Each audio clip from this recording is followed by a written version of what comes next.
A very good evening to all of those who are striving really hard to pass one of those deciding points of life with flying colors, and we really hope and pray that all of you do so just as you wish.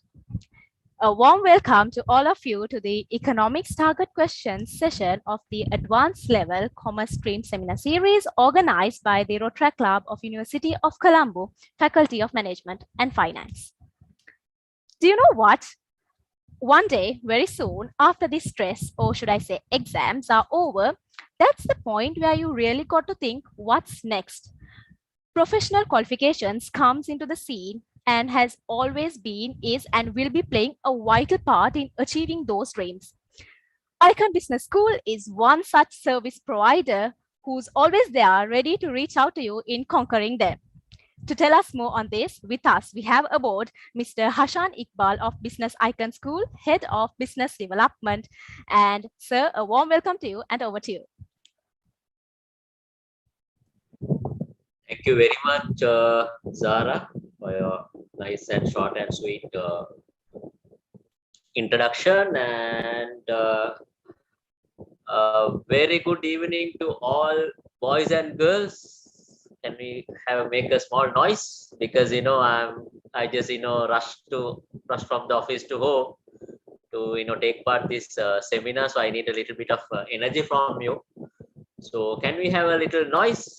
I know you all are stressed, but I need a little energy from you. Azra, Natalia, Netmi, who else? I can see Madhuli, Hana, and Zahi. It's all Rakshita. So all are there, is it? Excellent, excellent, excellent.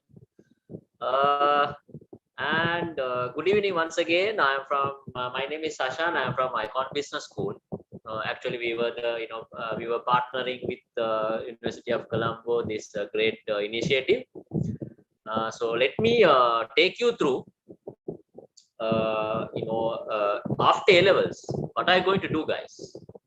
Right? This is like multi-million-dollar question, and again, it is very serious question also.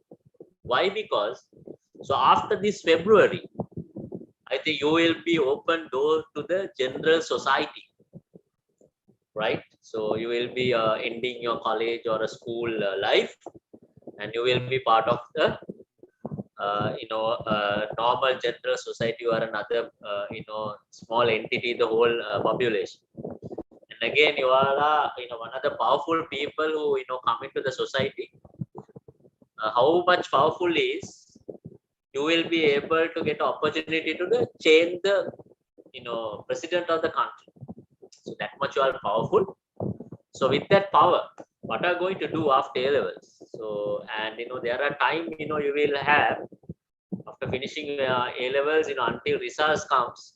How are you going to make use of this valuable time? Can we go to a next slide, please? When is your A level exam, boys and girls? May I know? Because 7th February, okay. 7th February, okay. 7 days ahead of the Valentine days. Unfortunately, none of you all can enjoy. But let's love the exams first. So rest is later. So 7th of February, from today onwards, they are almost less than 1 month, less than 30 days. So hope everybody geared up for doing your A-level exams. Okay, 7th of February from today onwards. So shall we go to the next slide? Okay. So I think the whole February will be all occupied with your exams, and some of them are taking a different subjects than your normal usual subjects. So after the exam, what I am planning to do next?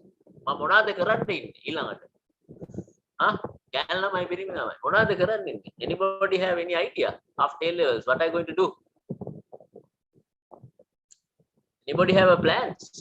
I also had a plan, when I was doing my A levels. Okay, I'm always going okay, taking rest. Interesting.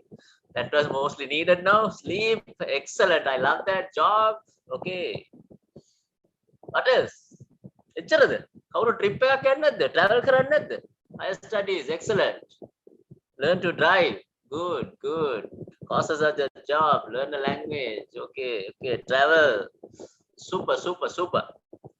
So after exam, so we all have a different plans. Obviously, you should take a rest and give a little rest to your brain. I know you're all stressed, so definitely you should take a little break. So I also personally recommend that. Can you go to the next slide? Okay. As you all answered, somebody write a book. Interesting. Please tell me, Sarah. It's a book about what? And I love to know. I'm one of the book reader. So it's a fiction or non-fiction. Just let me know. Okay, great, great, great, great. So that is inspiring. So some people, they may go to their native places. Achiwa balanda, nanda balanda, mama balanda, gamayanna puluwang. And some people may go to trip. Some people may go to trip. Some may be going abroad. Some may be doing higher studies. So there are various options available after levels. Next, adventure. Next slide, please. Okay, due to COVID, it's very important. We can't go out. Now we can go out, but please be careful. Because the all over still there was, I heard in Spain there's another variant identified, COVID and Omicron or a Delta together. There was a escape from Sri Lanka. Excellent choice. So shall we go to next slide? So please be careful on this. Very important. Don't waste your time, boys and girls. Whatever you do, writing a book, adventure, and whatever you plan to do, new stuff, new life. So don't waste your time. Whatever you do, it should be giving some adding value to. It's very, very important, boys and girls, because now you are out of your time. When you are going to sitting your A levels, because we all fortunate to sit our A levels on our particular age. Unfortunately or fortunately, I don't know, you were a little late. So don't waste your time. Make use of time what you want to do. Next slide, please. Okay, so what I'm going to do next, exam ඉවරලා මම මොනවද කරන්නේ? time එක waste කරනවද? එහෙම නැත්නම් something useful දෙයක් කරනවද? එකක් තමක් නැහැ. පොඩ්ඩක් නිදා ගන්නත් ඕනේ. හරිද? We need to sleep. And we need to give the brain rest, obviously. Something useful, as you all said, something progressive. තමන්ගේ life එකට මොනවද value add කරන විදියට, what you need to do.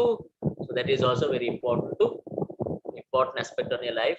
That is only the life balance will come. Namuth, the wasting your time is little bit of a crime in my case. So don't waste your time. Take something useful. Next slide, please. Okay, something too useful after my exams. So why not think of a globally recognized qualification? Can we click that? So I can. There's animation. Okay, there's animation should be there. I wanted to show.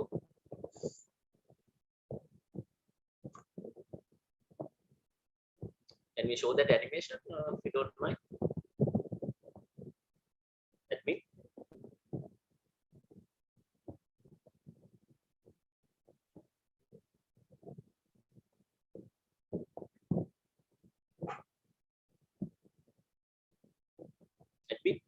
Can we play an animation? It's a few second thing.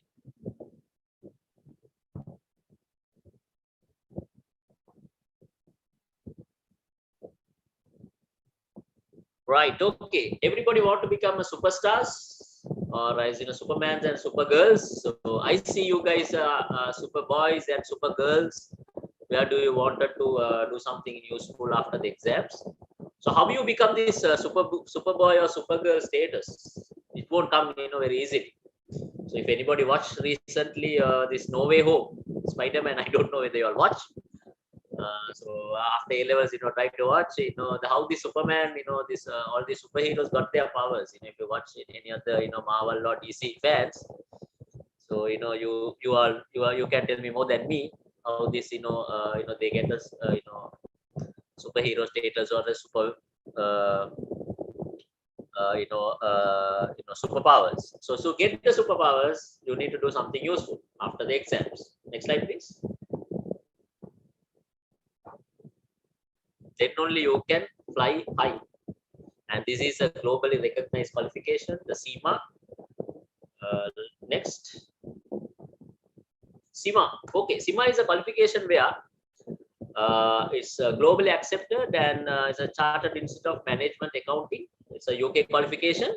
So Icon Business School is coming to the picture, where we are one of the leading institute, and we are one of the leading institute for SEMA and accredited study center, which is recognized by the SEMA Institute. Yeah, we have panel of lecturers who are very qualified, and most of them are industry experts, where you can pursue your higher education for your SEMA programs. Okay, next. Right. Don't hold your dreams. Start your SEMA at Icon Business School, and I will just give you a little. We are just 4-year-old institute, but within a short period of time, we have achieved many things. We have achieved 3 world prize winners and 40 plus Sri Lankan prize winners, and affiliates and top affiliates in ACCA programs.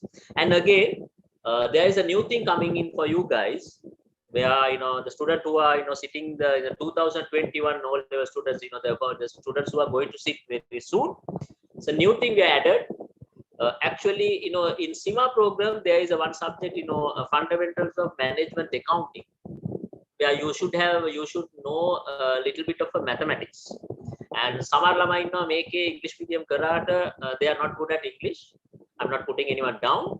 So English වලට බය එක්කෙනෙක් ඉන්න පුළුවන්. එහෙම නැත්නම් you are not good at maths. බය වෙන්න එපා. We are doing a 3 months free program for you all to learn mathematics and English, for you all to get understand your and get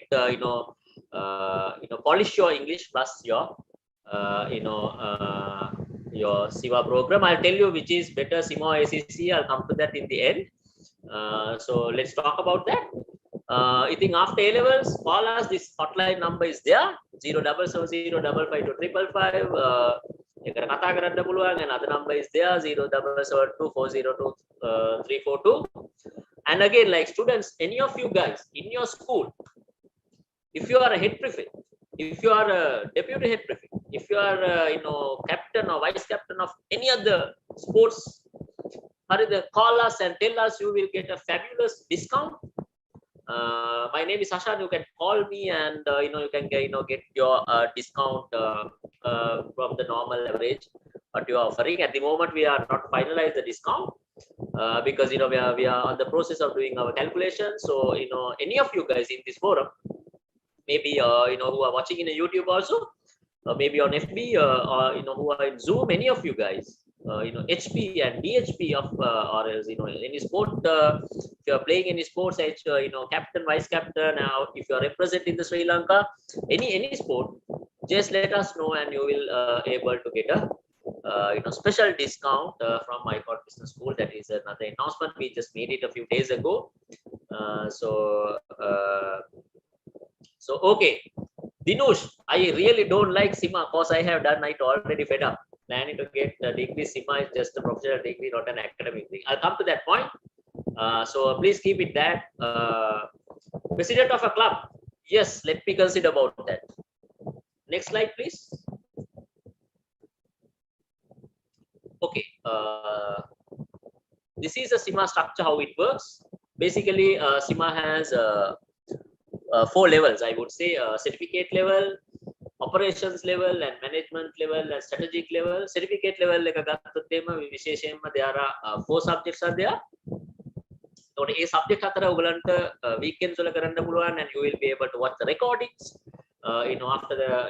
After finishing the classes, there are any number of time, anywhere in the world, you can watch recorded videos of the previous lecturers. And how this works is examination. අපි දැන් මේ මෙච්චර කල් කට්ට කාලා ඉගෙනගෙන තියෙන්නේ, we need to we need to do the exam in a particular day, no. ඒක නිසා ඔයගලන්ට exams කරන්න පුළුවන් any subject ඔයගලන් කැමති දවසකට. So that is there. In other, we call it on demand examination. When you are calling me, I will you can get the idea. So can we go to the next slide, please? Let me go through it quickly, because I think we are running short of time. So this is our panel of lecturers who are doing different various subjects from the foundation level to the the strategic levels. Next slide, please. Time period is 5 months each level, and this is one of our ACCA our achievements: 3 world prize winners, over Sri Lankan prize winners, top affiliates. Next slide, please. Next slide, please. So these are some of the achievements we have last over the years. Last over the whole year, set of students who achieving their the qualifications and Sri Lankan prize winners and world prize winners. So yeah, that's all in my end. I think anybody who have questions about ACC or CIMA programs. So because there are I'm running short of time. So yeah, Sadiq, quick question. Sadiq, you can ask.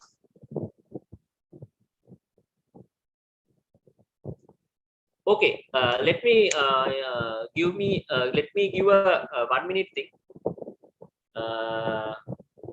CIMA is all about the management accounting. If you wanted to do become a CEO in a company, and again, like, it is little bit of a broad subject. You will learn about the management, you will learn about the financial accounting and management accounting, whereas ACCA is little bit of focus and this is a hardcore finance. If you wanted to become a chief financial officer one day, CFO level, you will be able to get the ACCA. I would recommend to go to a ACCA qualification, and Icon Business School, we provide both qualifications. WAT students, you will be get the exemptions. And guys, I think I am running short of time. So yeah, I want to wrap up soon. So take my number, and everybody take my number. I'm just putting into the everyone, so you can call me on this number, and I will respond to everybody's question.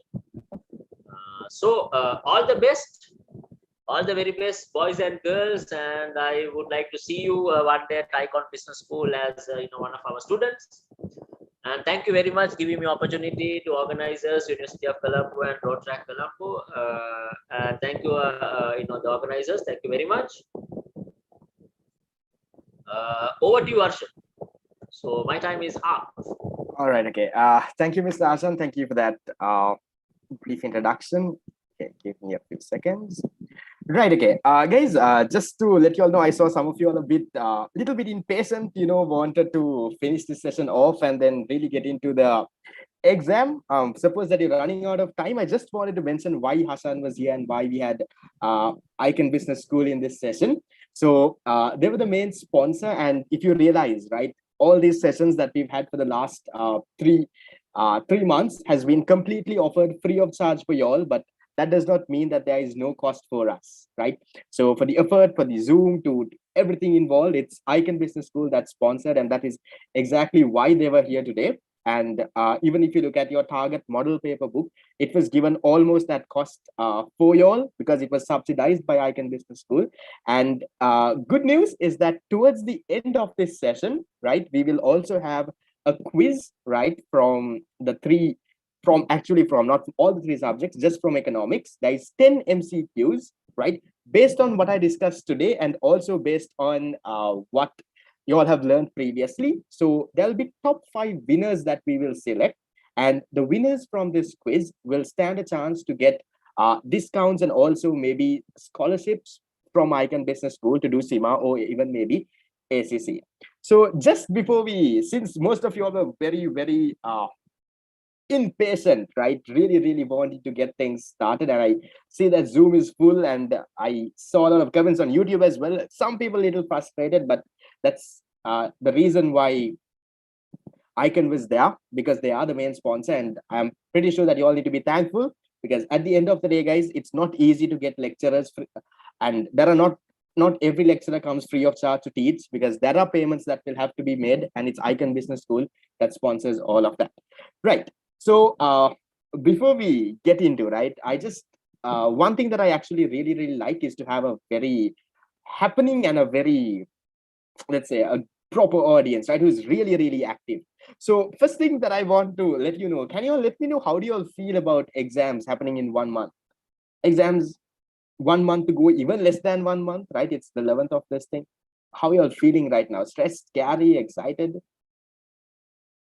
Maybe at least, okay, I'll tell you two things, right? I'll tell you two things based on where you all stand.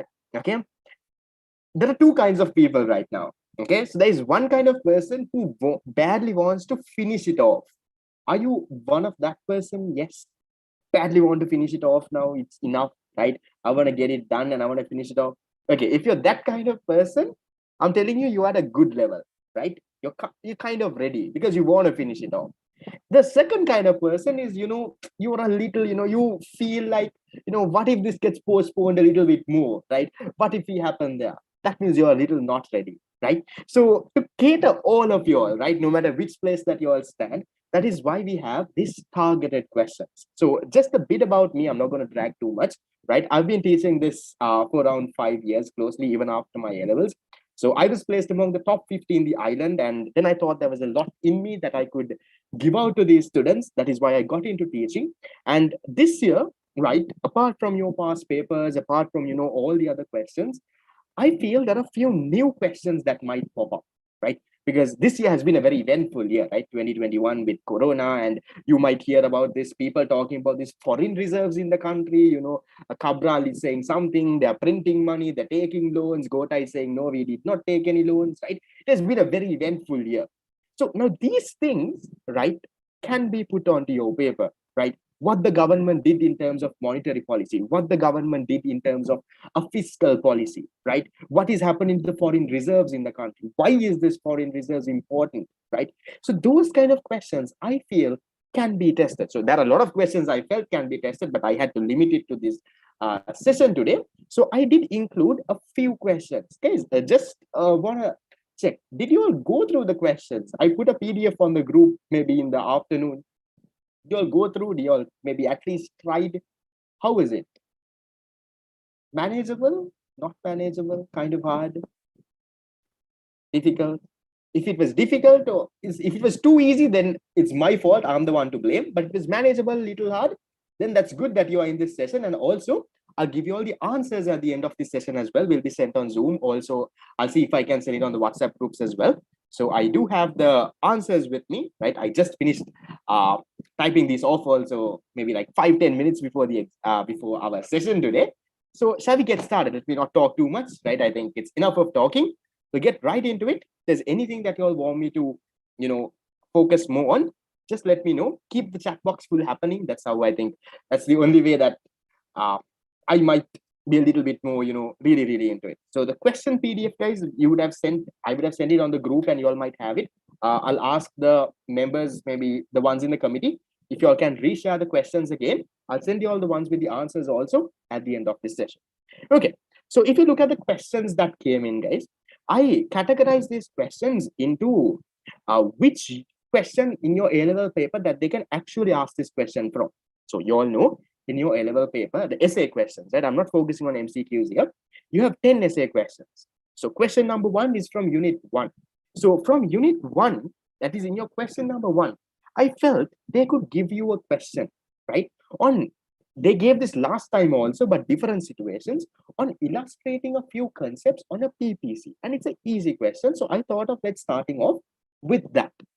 So guys, I want the whole chat box to keep active and for you all to keep, giving me answers. The faster you all give me, the faster I would go. Because the more answers I get, meaning I know you all are comfortable with that topic. So I can go on. Okay, so the first part, guys, I'm saying to explain the following effect, right? The following events. Explain how the following events affect the capital and consumer good industry using a PPC. Okay, the first one I'm asking, due to the lockdown imposed, an increase in the level of unemployment in the country. Yes, how do we show this on a simple PPC, guys? What do you think? There's a lockdown, right? Now, you all know there was a lockdown, right? There was a recession that came in, right? How do you show this on a PPC, guys? It's simply what? It is simply a point moving inwards. So, guys, always remember, right? I'm giving you a few tips. When they give you a question, right? When they give you a question to explain using a PPC, right? They will always give you marks for a small explanation as well. So don't just draw the PPC because you will lose half of the mark. So how do you properly, address this question, right? Okay. So to properly address this, right? First of all, guys, I'm saying due to a lockdown imposed an increase in level of unemployment. Now, ideally, guys, I never said that the country was in full employment. So ideal, the most correct way to draw this is you start with a point inwards, right? You're already inside, you're already with some sort of unemployment. But because of this lockdown, the unemployment levels increase. So you move towards a point further inwards. That would be your that would be a better answer to put rather than showing it here and then drawing a point inwards. A better answer, because I never said there was full employment. Generally, a country does have unemployment. So a better answer would be from a point in to a point further in. And then, guys, I'm not going to read through these paragraphs and all of it. I'll send these answers to you all. You all can go through. Done. Then our second question. We have this, guys. The death of certain individuals. How do you think we show this? Because of COVID-19, right? Sadly, right? We also know someone who would have suffered out of it, right? Yes, guys, it's definitely wrong if you shift the curve inwards. Guys, you will only shift the curve inwards if, guys, I'm not going to go too much detail into it, right? In the first one, you will not shift the curve inwards because it's simply unemployment, right? Your labor resource has not got destroyed. So you don't shift. Only if your land, labor, capital, entrepreneurship, or the productivity changes, you shift the curve. So what do you think the second one, guys? Some people have now, they've kind of died, something has happened. The labor force has been affected. What do you think happens, guys, here? In this one, guys, you all don't have to worry about taking too much screenshots, guys. I will send you this video. Okay.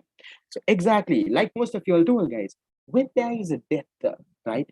What happens, guys? The amount of labor, right? Amount of people in your country who can work are going to fall, they're going to fall, right?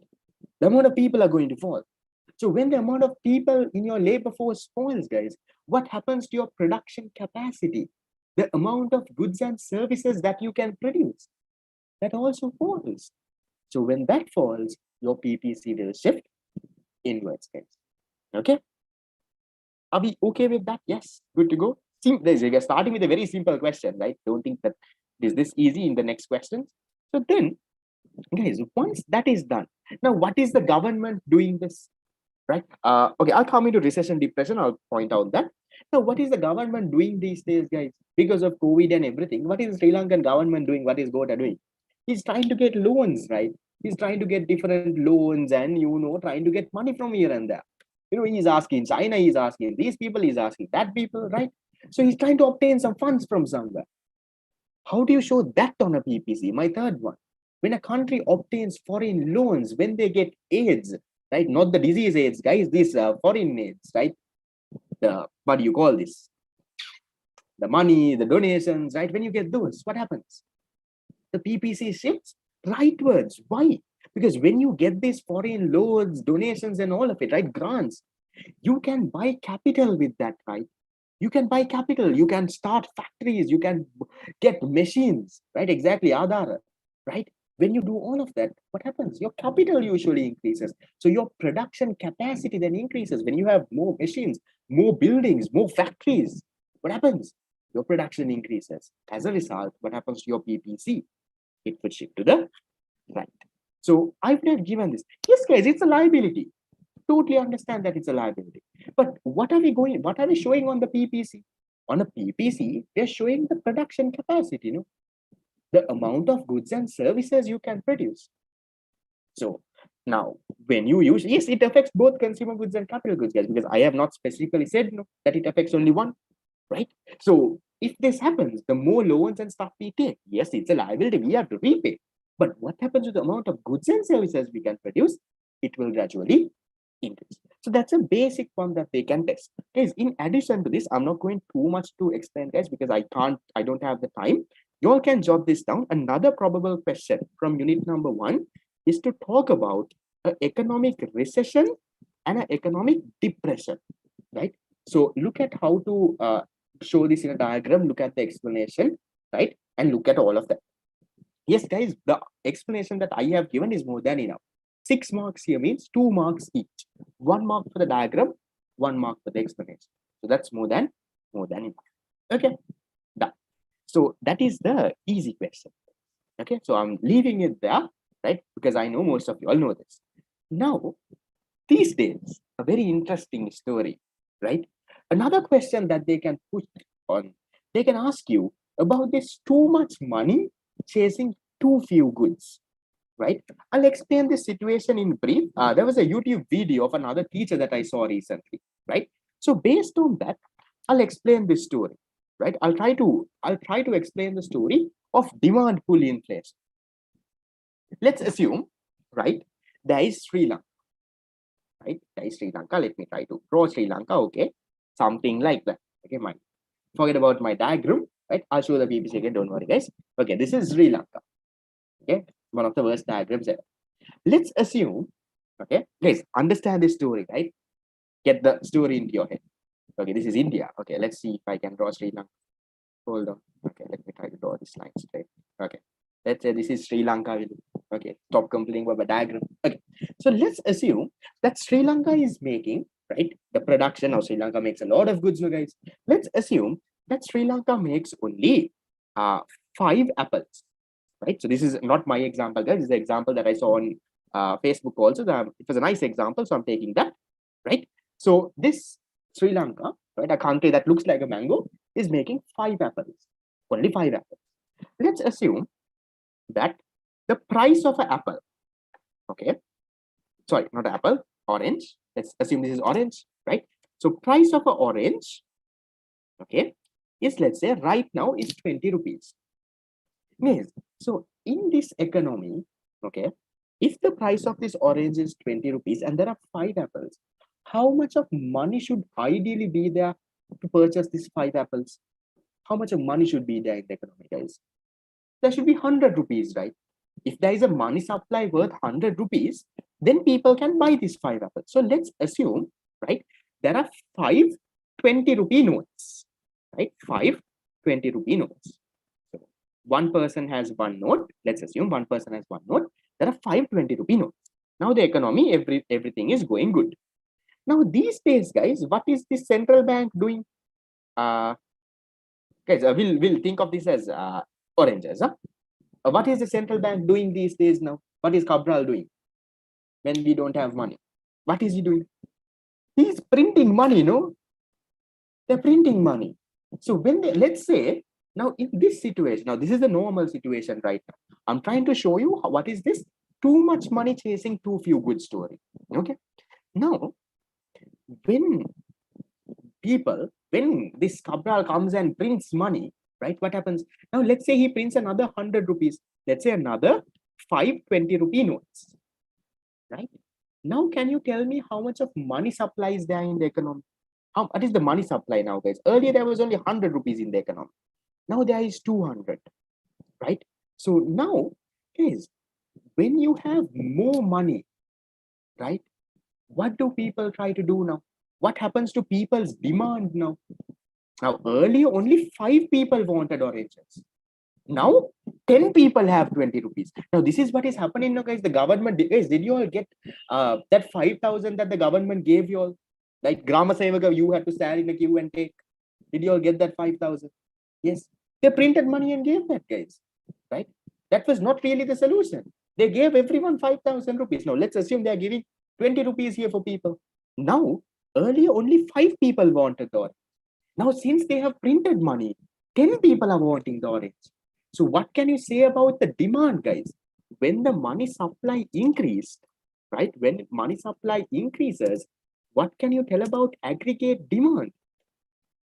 Aggregate demand increases. Now 10 people want to buy the apples, not just 5 people. So now think of this situation. In the country, there are only 5 oranges, right? Only 5 oranges. One orange is 20 rupees. Okay. So now all these 10 people are now coming and trying to buy these oranges. What happens, guys? Can the seller give everyone an orange? Does he have oranges to give to everyone? No. So then what will the seller do at this moment? There is an excess demand. Exactly. 10 people want to do it. 10 people want to buy, but there's only 5. The output is same. The aggregate supply has not changed. What does the seller do here, guys? Exactly. The seller increases price. See, there's too much money, right? There's 200 of money supply, but the output, the amount of goods in the economy, too few goods, just 5 oranges. Too much money chasing too few goods. What happens now? When there is too much money chasing the too few goods, the sellers increase their price. Now, guys, can you just do the normal maths and tell me to properly meet the aggregate demand and aggregate supply? How much would the price of orange be now? If there is 200 of a money supply, there's only 5 oranges. What should be the solution? Now, what happens? The price of orange now goes for 40 rupees. The price of an orange, which was 20, is now 40. So when the price of an orange is 40, now what happens? Now maybe they combine and 2 people combine and they might buy 1 apple. Sorry, 1 orange. So that is what is happening in Sri Lanka right now, guys. In Sri Lanka right now, if you look at these vegetables and all of it, what is happening? Pricing is increasing. Why is price increasing? The price is increasing because the money supply has increased, guys. The amount of vegetables to all of that is the same, right? The money supply is increased. Government is printing 5,000 and giving people. They're taking loans and putting out money, right? The money supply is increased. So people are getting money from here and there, right? When the money supply increases, people want to spend. Aggregate demand increases. As a result, what happens? The prices start to increase. Does that story make sense?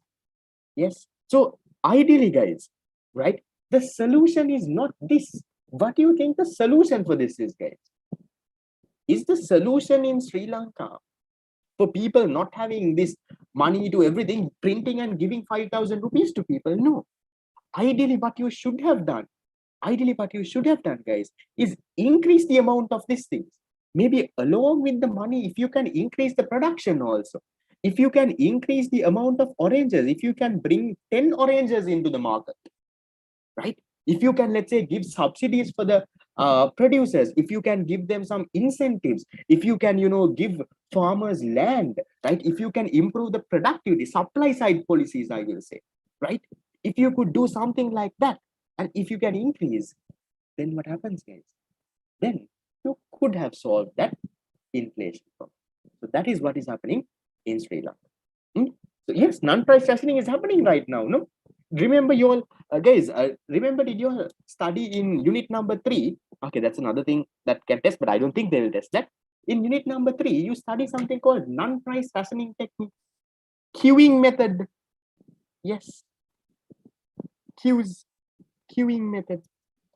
Now, in this queuing method, I clearly remember when I taught my students this, right? When I taught my students this, I told you right now there are no queues, right? Right now there are no queues. This queuing method was there in early, back in the time, right? I clearly remember I told them that. But can you see it's happening again now? Can you see people are coming for queues for, let's say, for gas cylinders, for, fuel, different stuff. That is what is happening, guys. You stand on a queue, whoever comes first will get. That's what's happening. Queuing method, unit number 3, milk powder. Yes. Okay. So that's there. Okay, distributing goods with connecting with other goods. Anchor and yogurt together. That I saw that on Uber Eats also once. Okay. So those are the problems, guys. Now I have given you all a formal answer, right? I've given you that whole story. And how do you show this on a diagram, guys? How do you show this demand pull inflation? Too few, but too much money chasing too few goods. What do? You do here, right? So what happens, guys? The basic story, remember, when money supply increases, what increases? When money supply increases, what increases, guys? First, what increases? The aggregate demand increases. People are willing to spend. When aggregate demand increases, what's the third part? Now what increases? When aggregate demand increases, the prices start to increase. So that is how there is interest. So when there is too much money chasing too few goods, there is demand pull interest. So I guess I'm not going to read the answer. I'll send this to you all. You all read, you all figure that out. Okay, because that's a waste of time. I'm hoping we're good. And there's 286 on Zoom. So if there's anyone on YouTube, if you all want space on Zoom, you can come. There's 13 more slots here. You can use this using Fisher's theory. Yes, no problem. Causal relation between inflation and money supply. Yes. Cost push inflation to some extent, yes, they do have. I'm not saying they don't have, but mainly it's demand pull inflation. Okay. I'm hoping that's fine. Because we'll keep the questions to the end, right? I'll be there, right? After everyone's gone, I'll clarify all of your questions. So we'll try to finish it on the speculated time. Because there is a quiz that is there at the end of this. You do it right? You don't have to come to the top 5, but let's see how well you all have learned it as well. Okay. Keynesian theory and the demand pull inflation. Demand pull inflation can be shown using the Keynesian theory and using what? Fisher's this thing. Okay. We'll move on to question number 3, guys. Again, something that can be asked in question 6. That is your money and banking question, the one that you get from unit 7. So if you're planning to write question 6, go a little prepared. They can also ask you guys, what are the monetary policy measures? You all know monetary policy, the one that central bank uses to control what? Money supply and interest rates. So what did the government do, guys? What did Sri Lankan government do in order to combat or in order to get the country out of this COVID-19? Right? So do you all remember at one point there was a meme that was going out there, right? Gota was scolding the central bank, saying that, what, talking about some tools, right? Can't remember. But the central bank has not told him what are the right tools or something. And then there was a meme that, central bank is working overnight on one day, right? I don't know if you all remember, that was there a long time ago, right? So what are these monetary policy tools, guys? What did the central bank work overnight and come out? What are the policies that they told that they told Gota to implement? They told Gota to do, right? So what happened? What did Gota do, guys? So they did a few things here, right? Yes, print money, that's a different story, but we'll talk about the proper things that they did, right? So in this case, exactly, he's blaming someone else. He also told that we didn't take any loans also. Guys, the policy interest rates. Guys, what are the policy interest rates? What do we have? Policy interest rates. The standing lending facility rate, the standing deposit facility rate, and the bank rate, no? The 3 policy interest rates that we would have studied. So what did they do, guys? They reduced these, right? Why did they reduce, guys? Now, what happened? Okay, tell me what, guys, can you tell me in a situation of now the country is gone under COVID and big problems in the country. They want to revive the thing, right? They want to revive the thing. So should you have expansionary monetary policies or contractionary monetary policies, guys? What should you do? Now you want to bring back the economy to life. Expansionary or contraction? You need to use an expansionary monetary policy, guys, not a contraction, because the economy is already contracted. Okay, one more thing, guys. I did not include this here. Maybe if I do another session, I'm not planning to. Just random question. Do you want me to do another session? I can do one towards the end in maybe 1 or 2 weeks time. I have a few other questions, but in case I don't do one, right, just keep this in mind. Okay, since there's a lot of essays, we'll see, right? Just keep this in mind in unit number 6, right? Unit number 6, the business cycle. I did not include because I didn't have time, right? The business cycle, guys, with COVID and all of it. Where are we right now? We are somewhere around here, guys. Behind a trough, we are going down, right? Unit number 6, question number 5 in your paper. The business, okay, it can be even in unit number 5 also. Yes, no problem. 5 and 6 together, question 5. So what can the country do, guys? Expansionary fiscal and expansionary monetary, right? So all of that they can question there also. So just keep that in mind. I did not this thing. Maybe if I do another session, I'll include questions there. But for now, that's that. Okay, back to this, guys. So what did the government do, guys? Right? So I'm telling you, there can be a question in your question 5, right, in your paper on the business cycle, right? Where are we in the business cycle? What is happening, right? So they will have expansionary fiscal and expansionary monetary policies. So I'll talk about the expansionary fiscal also in the next question. Okay. So talking about what did the government do, guys? They wanted to promote the demand, no? Right? Now, what is happening here? Guys, there are so many questions coming, guys. I'm missing a lot of questions because it keeps on going. Right. So sorry if I have not answered any questions. I'll clarify all of those at the end, right? So in case I listen, don't feel sad that I missed your question. I'll come to it at the end, right? So okay, I want you all to not memorize it, guys. I want you all to practically think, right? The economy is suffering. People are not spending money. You all are only spending on your essentials now, right? There is a lockdown. There's everything. What does the government want to do now? They want to increase business activity. They want to make sure people spend, no? So what should they do, guys? What should they do to money supply? To revive this economy, they have to increase the money supply, right? They have to increase the money supply.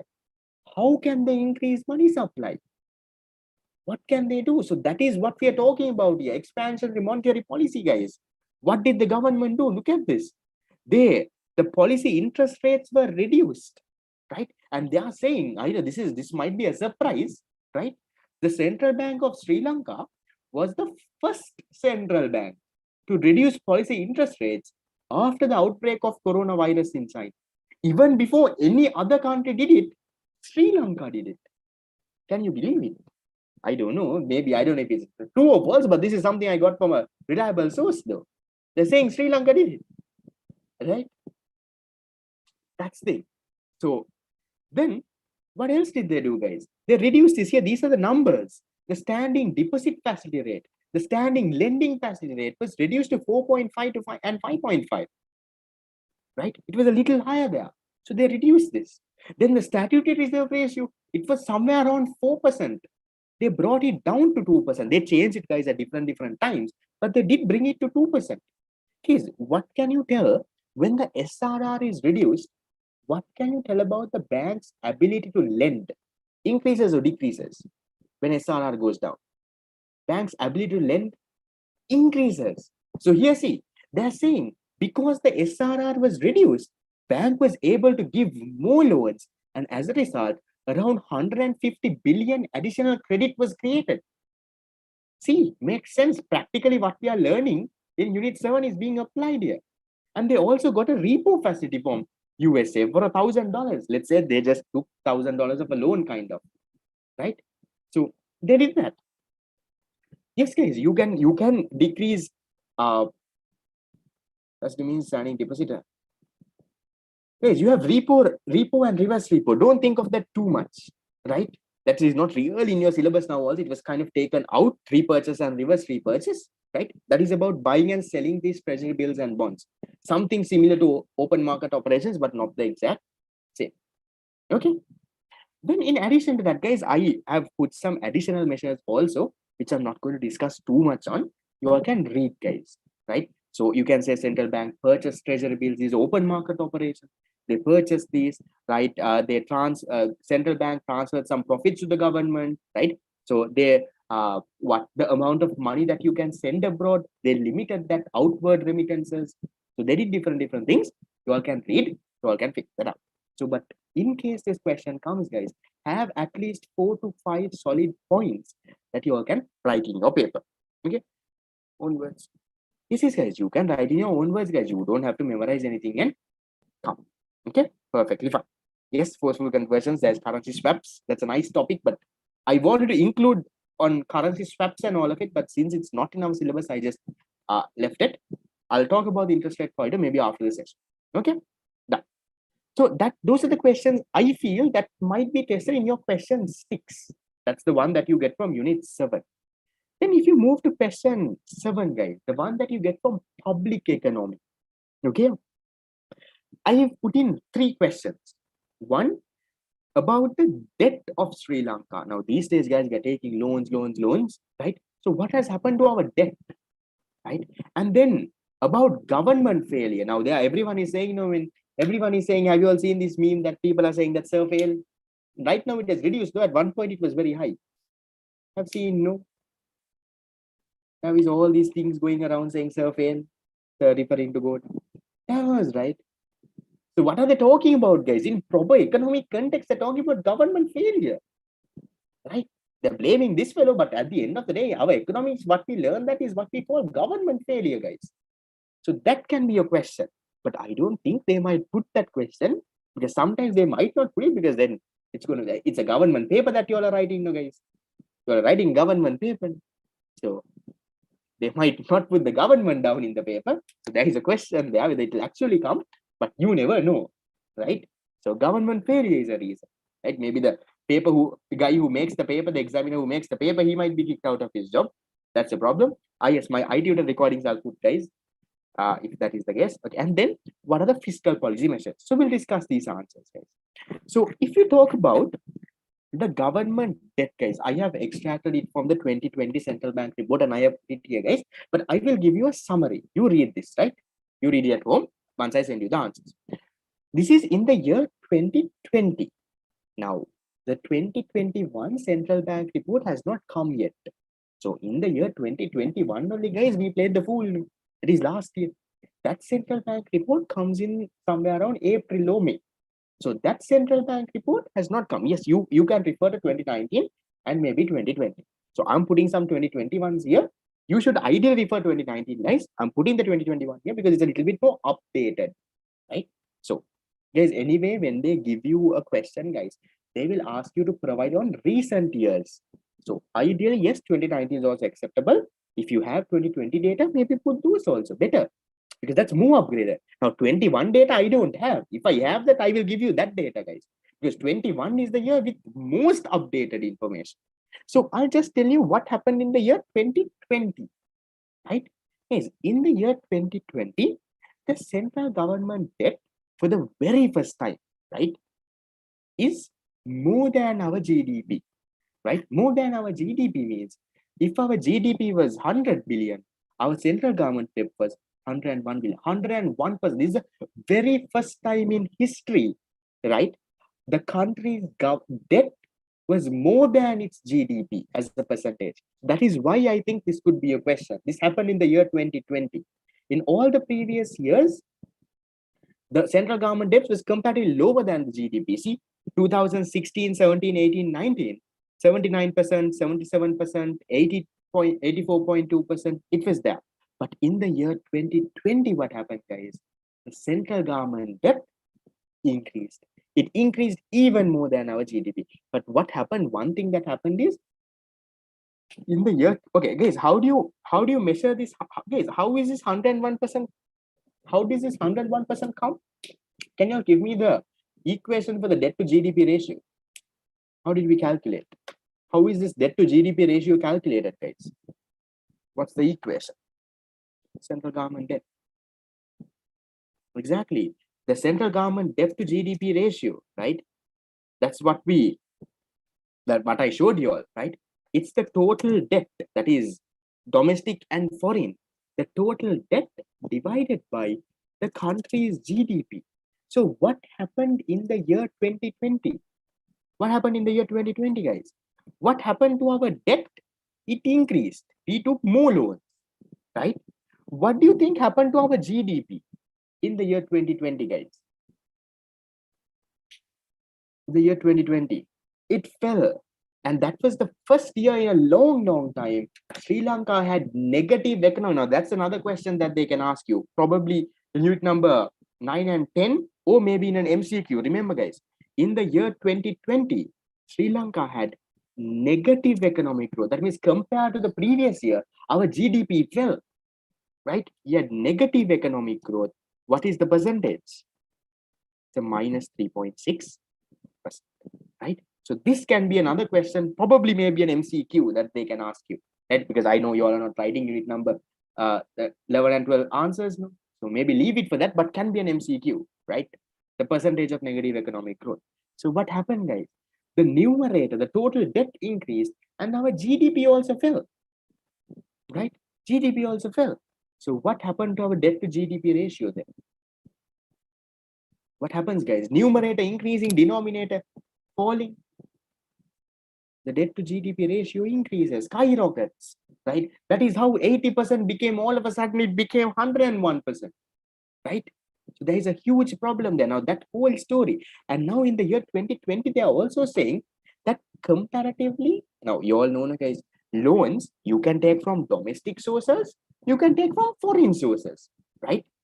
Now, I guess you all remember that whole flow chart that you all might have studied. Foreign sources, domestic sources, foreign sources, you have concessory, non-concessory, domestic banking, non-banking, market, non-market. Yeah. So remember those whole things. So then if you take this, guys, our domestic loans increased, but as a percentage, guys, the amount of foreign loans we took, I'm talking about 2020, not 21. This is 2 years before. Okay. In the year 2020, the amount of domestic loans we take kind of fell.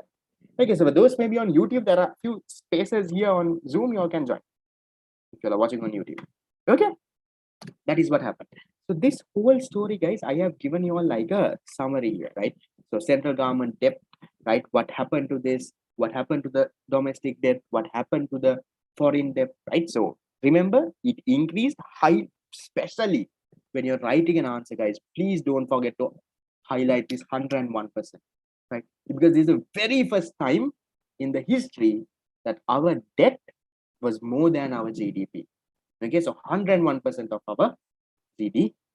So please make sure that you highlight that. And also in 2020, domestic debt was much more than foreign debt. We took more debts from the country rather than foreign countries. So all of that, what is the number, how much we took, everything is there. What happened in 2021, I don't have the exact numbers. That is why I did not put. But in 2021 also, obviously, debt increases. And I'm guessing, if you don't categorize those currency swaps and all of it as loans, then maybe foreign loans are the same. But if you take those also as loans, then it would have increased. So it depends on how they put it, guys. So I have given some figures from the central bank report also. You all can go through. I'll send this tip. That question, keep in mind. Then this one I will send after the seminar. I'll send it on the group. Okay. Then, okay, I'll answer questions at the end. Now, guys, failure, right? The government failure story. So in case they ask you, what is government failure? Guys, government failure, or government failure we call it, is a situation where the government comes. Okay, the CBSL stats that I showed you can get for the CBSL report available on Google. Okay, so back to government failure. What is government failure, guys? Government failure is where in unit number 8 at the very beginning, remember you studied something called market failure. Yes, income inequality, what inappropriate, let's say, resource allocation, inadequate resource allocation, and different stuff. Yeah. So to correct this market failure, government comes. Yeah. Government comes like Superman. What does government come and do? Let's say now Gota comes to correct this market failure, but he also fails. He also fails. That is what you call government failure, right? The government also fails. So why does this government fail, guys? One, rigidities in government operation, right? One good thing that I'll tell you, right? Now in our times, right, when we had to, when whole COVID and everything came in, guys, since I'm from a local university, for us to start having online exams, it took much more time than the private universities. Why? Because for these government people to have online exams, you have to pass act in the parliament, you have to do this, that, right? So many things. It's not easy to make a change. Let's say your Grama Sevaka wants to do a change, you think he can do it? No. He has to ask the bigger person. That might fellow ask the bigger person. At the end, it might have to go for cabinet approval, right? Huge process. So it's not easy, it's rigid, right? You can't change those very easily. Problem, yes, have to be careful, one might have done, 2 point. And then political self-interest, guys. Now this is corruption, right? Number one corruption happening in Sri Lanka right now. Okay. So if you look at it, now all these politicians to even, I don't know, the ruling party, I'm not saying anyone is correct, guys. I'm not a fan of any government here, right? Everyone is for their self-interest, guys. No matter who comes to power, what are they trying to do? These people are becoming richer and richer. What is happening to people like you and me? I'm sorry if there is any politician, son or daughter in this seminar, but I'm just telling you, right? That is what is happening. Maybe your parents are loyal people, but in general, what's happening? Political self-interest, right? Everyone is doing, they're building roads to this thing, to that thing. What are they doing, guys? They're somehow taking some money to them. They're somehow thinking, okay, if yes, maybe when they come, maybe okay, for their area, they're developing roads. For their area, already they're doing something. That's political self-interest. And then short-term vision of government policies. Guys, for how long is one president there? What is the gap between one presidential election to another presidential election in Sri Lanka? How many years? From one to another. Roughly around 5 years, right? So 2020 Gota came, next election will be in 2025. So now, right, if Gota doesn't do well within this 5 years, will people vote for him in 2025 or for his party? Will they vote for him? No. So when he is making decisions, right, do you think he will make long-term decisions? Do you think he will take decisions now that will benefit 10 years later, that the benefits will come 10 years later? No. When he is making his decisions, he will do stuff, only things that will give results within 5 years. Now, ideally, guys, I'll tell you, right? Now, maybe restructuring the education system, right? Because our education system is crap, guys. Even I'll tell you the A-level exam that you're writing. What is this exam, guys? Trust me, no one is going to ask you this theory, right? It has to be much more practical than this. Not trying to put you all down, but that's a true story. Maybe if we restructure this, in 2-3 years, guys, results won't come. For students to learn this, for them to apply this, it might take around 10 years, guys. But will Gota ever do that? No. Why won't he do that? Because results will not come in the short term. Because if he doesn't produce short-term results, no one is going to vote for him next time. So that is why, guys, no matter which party comes, what do? They always try to have short-term visions. Within that 5 years, they try to get something done. They will not look at the long term. And then making policies on imperfect information. That is where they make what? Different policies. They take different these things without even having information, guys. A good example I can give is that oil hedging Sri Lanka got into long time back when Mahinda was president, right?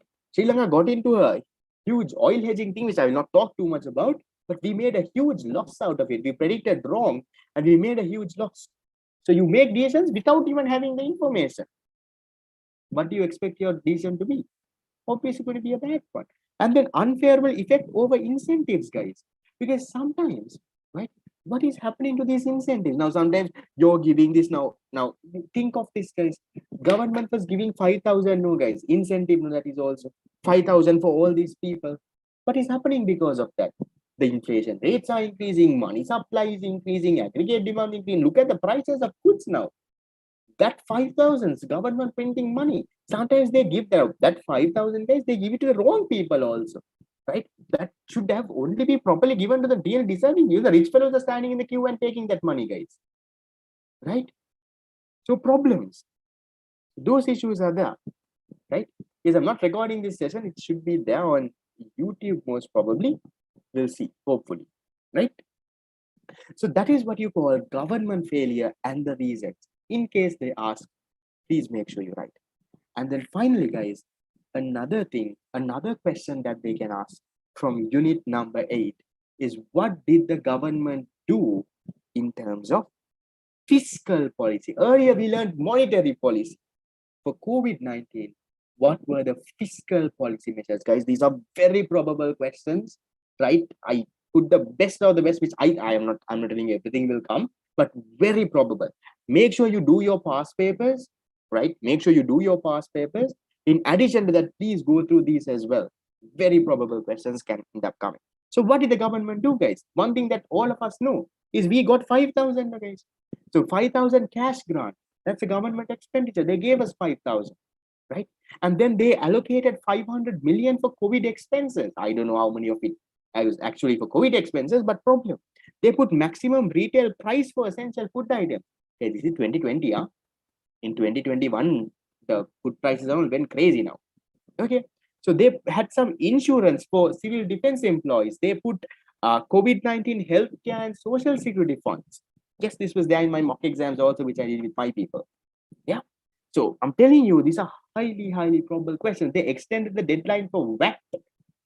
Okay. And then they got cabinet approval for different stuff, 5 billion settling payment arrears for small and business scales. Maybe they told them, okay, you don't have to pay your loan now, pay it later, right? Some loans they waived off, right? So those are all what the fiscal policy measures the government took. So please make sure that these guys is this I feel is the most probable question that they can put, right? From all of these questions, this one and the monetary policy one, those are the easy ones, which I think will most likely come. Okay, I'll explain expansionary contractionary once the class is done. Okay, right. Then the last set of questions. Okay, the ones that can come for unit 9 and unit 10. Now these days, guys, a lot of people are talking. Are you all updated with the news? Have you all seen these people saying, we have to go to the IMF? Yes.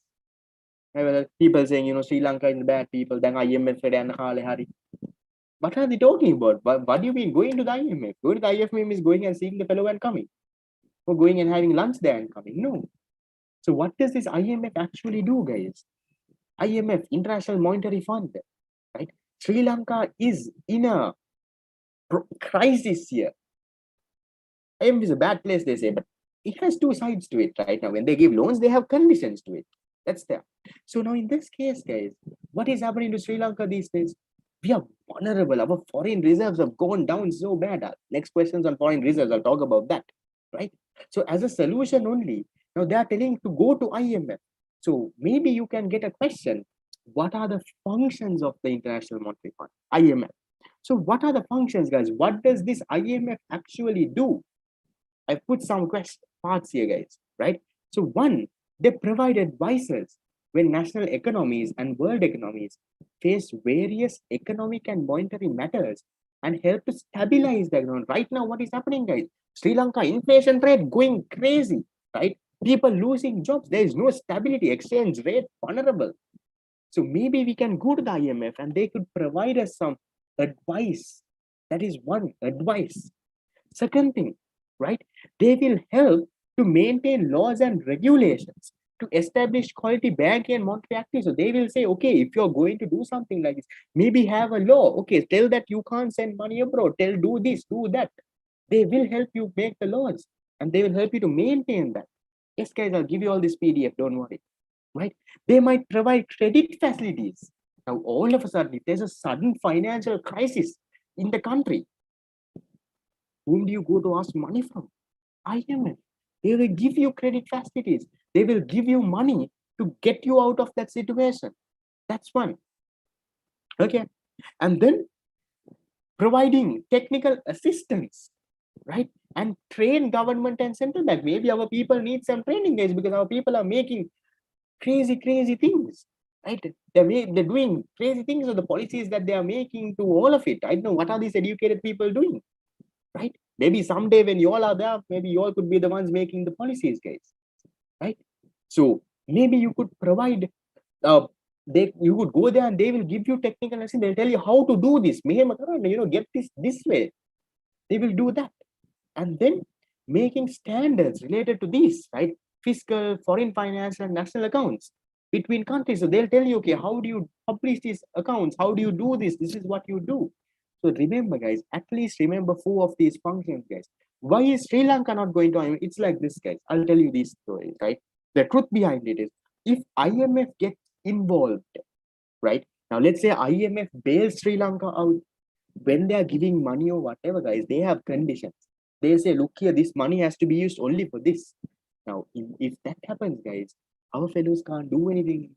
Our politicians, you can't smuggle anything because you have to be properly accountable for IMF, right? There is problems there. And do you all know that there was a whole uh, road, this thing, what is that called? Tramp, I can't remember. A transport system that was going to come to Sri Lanka, right? At addition to our trains and all of that. Exactly, a tramway. Yeah. But why was that gone off? That was gone off because Japanese government was very highly involved there, because when they are involved, right, you can't smuggle money, you can't do shit about it, right? You have to spend every cent for that. No point. They scrapped the project off. That was a good project that should have happened. So that is why, that is one reason I feel we are going to the IMF, right? But there should be other reasons also, not that I know everything. Okay, this and that. That's functions of IMF. Then the next question. Okay, there's a currency devalue. Depends. Okay, then what are these foreign reserves? Biggest topic these days, guys. Have you seen this Cabral also coming and talking foreign reserves and 1.5 billion and this billion and that billion, and from that also part is gold. And now recently we sold our gold also, right? We sold a portion of our gold, right? These foreign reserves, right? There's a very interesting question. That's the last question I'll explain, right? I'm coming to that. These foreign reserves, guys, is what? Is the foreign currency that we have, guys. Now, just think, right? Now, if you want to import some good, right?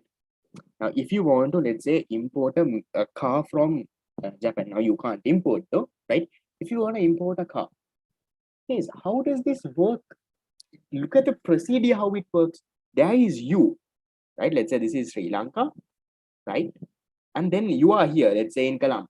You want to import a car, right? 5 million rupees, let's say, right? So, guys, you're importing this, let's say, from China. Okay, China is there. Okay, you're importing it from China. Guys, how does this work, guys? How does this work? Now, you know what works here, how this happens.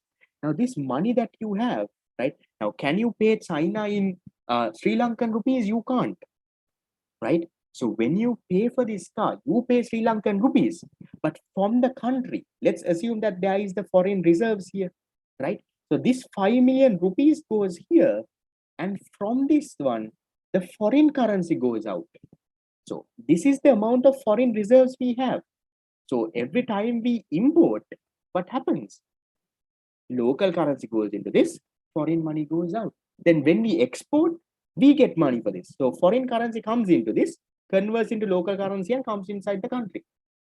That is how it happens, guys. So these foreign reserves are needed to make payments, guys, because you can't pay from your domestic currency. When you're making your payment, yes, just a reminder, there's a quiz at the end of this, right? Just as I finish answering these 3 questions, we'll have a quiz. So it can be exciting. Even participants might get something, even if you all don't win. That icon will let you all know. Okay, just to keep you all updated there. So back into this, these foreign reserves, guys, are needed for you to. Okay, that's the next question. Okay, I'll explain the question directly, right? So first, my first question is, what is meant by foreign reserves and what are its components, right?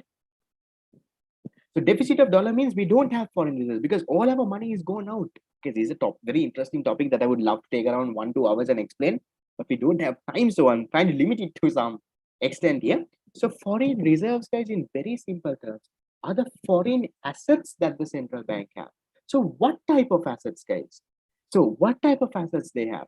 They have monetary gold, right? This is actually, what?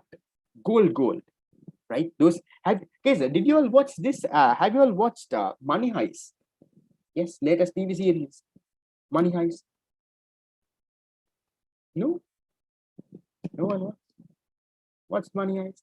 Do you see that at one point that they are stealing the national reserves of a country? Yeah, the gold of that country. Yes, definitely. What's after exams a very fun thing. That is what we're talking here, guys. That is monetary goals, right? That is monetary gold. Monetary gold is that chunks of gold that the central bank keeps, guys. So you watch Money Heist, you will see this, right? Inside a vault, they have gold like blocks, exactly, gold blocks. This a part of this only we sold recently, 1 week ago. Okay, that's a part of our reserves. Then Foreign bank deposits held by central bank. Our central bank might have put some money in some foreign banks and kept. That is our foreign reserves. Foreign currency held by the central bank. Our central bank might have these foreign currency, dollars, yen, and all. Do they use this protocol? Yes. You usually don't use it, guys. It's kept as a reserve. It's kept as a sit when a country is really vulnerable, when you have nothing to do that. Yes, guys. If thieves come to Sri Lanka, they'll definitely be disappointed because we've sold half our things. Yeah. So then you have this foreign securities purchased by the central bank, right? You have foreign currency held by commercial banks like Sampath Bank, BOC. They have foreign this thing. That is there, right?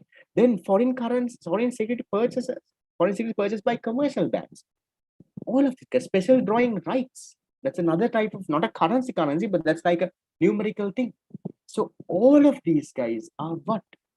All of these are the different types of foreign assets. But what has happened to these in Sri Lanka now? In Sri Lanka now, these have fallen, guys. I will explain why it fell. Right? I'll show you the managed floating exchange rate story, and I'll show you how this fell. Right? So these days, guys, all of these are going down. That's the biggest problem. Guys. Can you tell me certain things that the Sri Lankan government did? That can be another question I did not include here. What did the Sri Lankan government do in order to maintain these foreign reserves, in order to stop this money going out? Can you tell me things that they did?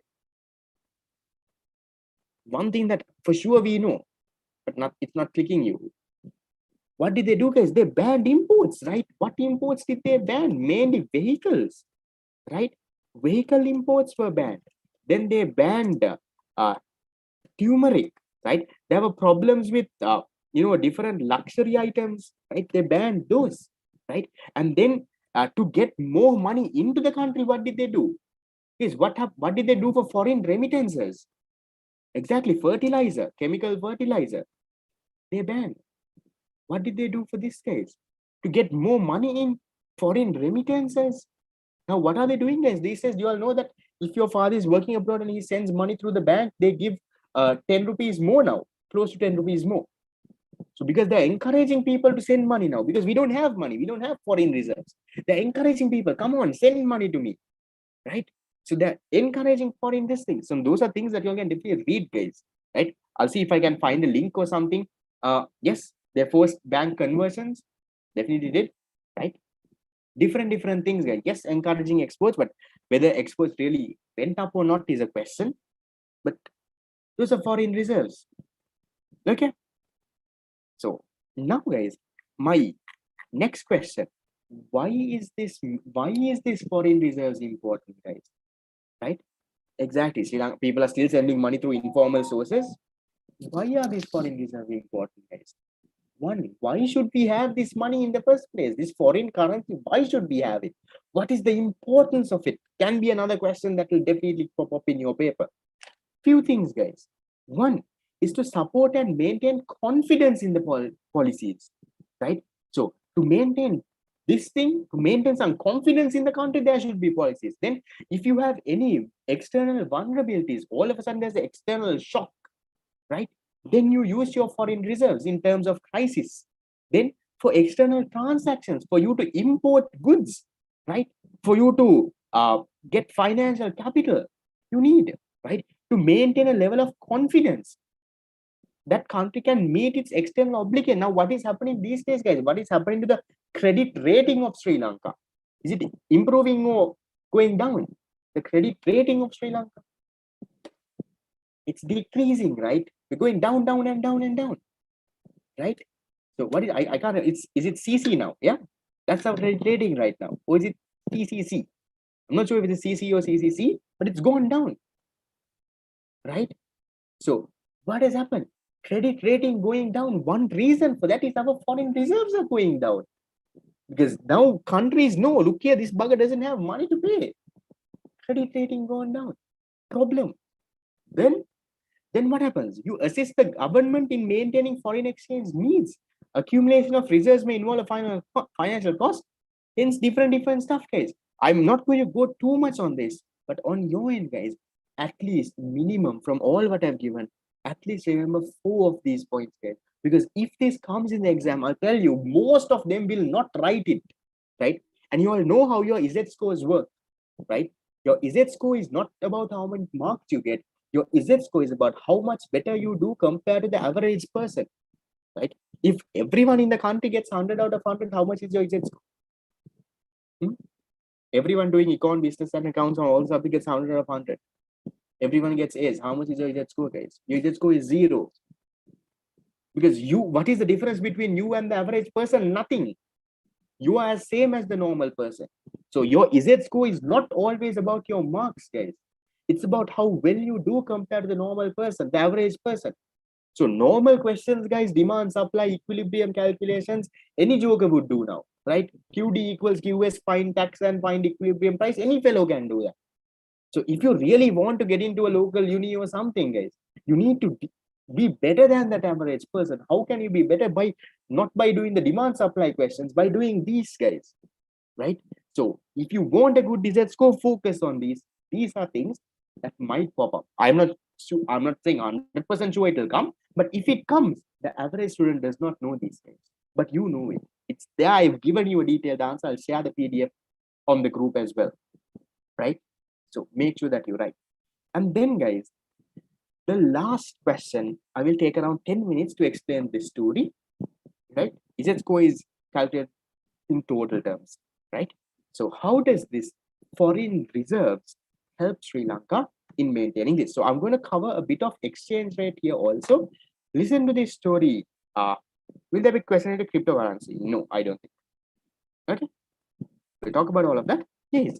Can you tell me what is the exchange rate system in Sri Lanka? What kind of exchange rate system do we have? Fixed, floating, managed floating. What do we have? Is we have a managed floating, not a free floating exchange rate, right? So we have a managed floating exchange rate. What is a managed floating exchange rate? A managed floating exchange rate is where, right? What happens is this is very important. Listen to this carefully. Like last question. A managed floating exchange rate is where the government will allow the exchange rate to vary. They will allow it to go up and down, but in a certain range, right? Now, if I draw this exchange rate diagram, I'll just draw the direct quotation diagram. Okay. So you have the demand for US dollars, right? And the supply of US dollars, right? So demand for US dollars and the supply of US dollars. So here we have $1 US equals how much again? So currently, guys, the exchange rate is close to around 200. And then there is a quantity of dollars being exchanged. Don't think about the quantity. Let's say current exchange rate is 200. Guys, right now in the country, okay, can you tell me what are the reasons that the US dollar will be supplied? When will USA supply their currency? When they have to pay us? When they will pay? When we do what? Okay, so when USA gives loans, okay, main thing, we'll forget about all of it, right? So when Sri Lanka exports, right, we'll think of the trade part of it only, we'll forget about the loans. When we export, they have to pay us, so they will supply their things. What happens when is the US dollar demanded? When do we want US dollars? When we want to pay them, no? When do we want to pay them? When Sri Lanka imports. And one more important thing I'll say about our debt repayments. Now, these days we have to pay our loans, no? We are paying debts, no?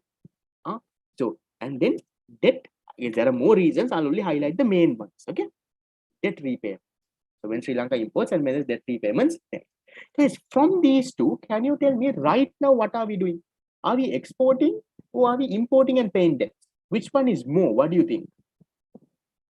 Which one is more? Yeah, importing and paying debts, that part is more, right? We are repaying our debts, we are doing that. Our demand is much more. Okay, so what happens? So our demand part here is increasing. The demand for US dollar is increasing. Guys, when the demand for US dollar increases, what happens? What happens to our exchange rate? Look carefully. I'm going to connect this to a managed floating. Now, listen. what happens, guys? Our exchange rate increases. In other words, it depreciates, right? The demand for you now, see, the exchange rate has become, let's say, 220. Now this story you all know, guys, right? What will the central bank do now? What will now? This is where foreign reserves are important. This is where foreign reserves are important. What does the central bank do now? In their foreign reserves, guys, what do they have? Yes, ban imports and all, but what will they do with their foreign reserves? It's a managed floating exchange rate. Central bank will not allow the exchange rate to go to 220. They'll keep it at some level. You know what they will do? Listen carefully, guys, right? They have US dollars, no, guys. They have US dollars, right? So let's say they have these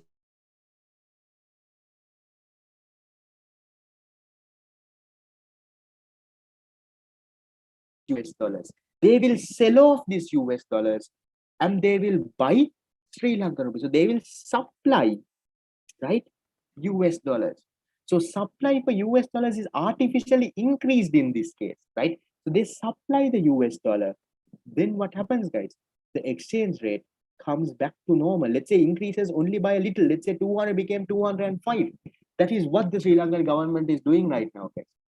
Actually, our exchange rate should be very worse, right? Right now, actually, it should be around 240, 250. That is the rate is sold in the black market right now. That's the actual exchange rate. But what is the central bank doing? They're not letting it go there. How are they not letting it go there? From their reserves, they are selling. Now, that is why, that is another reason we are running out of reserves, right? Why do you think we are running out of reserves, guys? So in order to keep this exchange rate stable, we are supplying our reserves and we are buying local currency, right? We are creating an artificial supply so that exchange rate remains low. That means at a good 200 level. Ideally, exchange rate should have been more. So that is why these foreign reserves are important in a managed floating. Now, if we have just a floating exchange rate system, central bank will not intervene. This 200 will go to 220. But we don't have a floating exchange rate. We have a managed floating, also called a dirty float. Central bank intervenes into this. What does the central bank intervene? They intervene and they supply the US dollar. They either supply, if it's going down, they might demand the US dollar, other side. But right now, what is happening? They are supplying the US, they're selling off the US dollar. They're creating an artificial supply so that the exchange rate remains low. You get that point? Yes, that is why Sri Lanka's exchange rate is still at around 200, guys. Ideally, should have been around 250 with all what happened right now in the country last year. Make sense? Yes, no? So get that into your head, guys. So in case they ask you, how does this managed floating exchange rate and reserves part play a plan, right? How do they connect? You should be able to write. You should say right now there are so many payments we are doing. Exchange rate is depreciating. But on the same side, government is also creating an artificial supply of the US dollar. They are giving away their US dollar. That is why we don't have reserves in the first place, right? So all of this is connecting, guys. All of this is connecting, right? So those are the problems that they have. Because banks right now, why are they giving more money, more rupees for a US dollar? That's to attract foreign people to come and put. Now, usually what happened, guys? Now, I'll tell you a good story. Now, I told you, in the black market, the actual value of the US dollar is close to around 240, right? But now, let's say your father is working abroad, right? Your father is working abroad and he sends money through the bank. Let's say he sends money through Commercial Bank of Sri Lanka. How much is he getting for a dollar? He's getting only 200 rupees for a dollar. So how will your father send money, guys? Will he send it through Commercial Bank or will he like to send it through the black market? Where he gets 200 rupees a dollar or where he gets 240 for a dollar? He will want to send it through the black market. Now, in order to stop that only, guys, right? In order to stop this money coming through the black market only, right now, if you all have realized, if you all are watching the news, the government is giving 10 rupees more. Not very effective though, because the black market price is still high. Do you see that government is giving 10 rupees more? And they have plans to give 240, but I don't know if it's implemented yet, but they're giving 10 rupees more. This black market is where they're selling money. It's not money laundering, guys. It's money coming through informal sources here, right? People carrying money and coming, not the undial and all, right? That is what people are doing right now. So many things people are doing. Interesting stories, guys, but no time to talk right now. Okay. Okay, so I'll go back to my thing, right? Guys, in this one, I did not give you a full, right? It's hard to ban those guys because no one is reporting this. It's very hard to find those, right? I don't know the English word for India. Maybe you can say black market. Yes, 10 rupees per dollar. Yeah. So guys, I have explained this story. See, reserves act as a shock absorber against factors that can affect negatively. And I have explained that. So guys, this diagram I did not complete. So in your tune, right, what you all could do, I'll not send a complete diagram, right? You all can look in this, or else just scrap it off when you get the answer, or else I'll share the screen again. This diagram is what you have to draw there, guys. You just have to draw and explain using an example. This is what is happening right now. The demand is increasing, but artificially they're increasing some.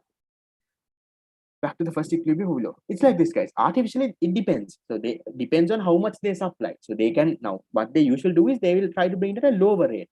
Let's say 200, they will try to make it to a, let's say 202. They will not try to bring it to 198 or something. So increase, but a small depreciation. Actually, it should have a depreciation a lot, but they artificially create a supply and they show that small depreciation only. And you know what? Again, something that happened. It's an interesting story, guys. What happens when we take a loan from abroad? What happens to what is affected? Supply or the demand, guys? When we take a loan, when we get a loan, can you tell me what increases, guys? The supply of US dollars increase, no? When we get a loan, right? Now, okay, this is a different story, right? This is a very interesting joke that Cabral made one day, right? So, Cabral, right now, recently Sri Lanka took a loan, okay? Sri Lanka took a loan at one point, and this Cabral Velo, right, the central bank governor, he was boasting, he was saying, look here, now the exchange rate is appreciating.